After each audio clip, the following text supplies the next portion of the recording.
Welcome to Kenton's videos. Enjoy the video. You start right now by confirming your iPhone model and iOS version so you know which battery firmware applies. Back up the device to iCloud or Finder. Once done, make sure the backup completes. Charge to over 20% or plug in a light. This prevents shutdown during diagnostics.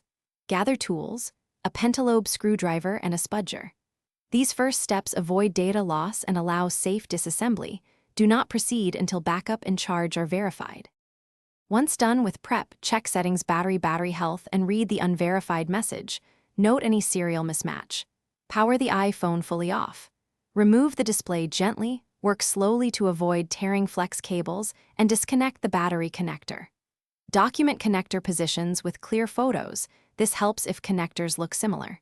Install a genuine or correctly matched replacement battery, seat it fully, reconnect the battery and display. Then torque screws to original positions before reassembly, so the device recognizes the new component.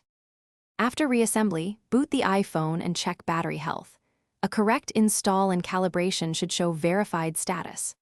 To calibrate, charge uninterrupted to 100%, then use the phone until it shuts down and recharge to 100% again. This helps the system measure capacity accurately. If the unverified label persists, power down and recheck connectors and seating.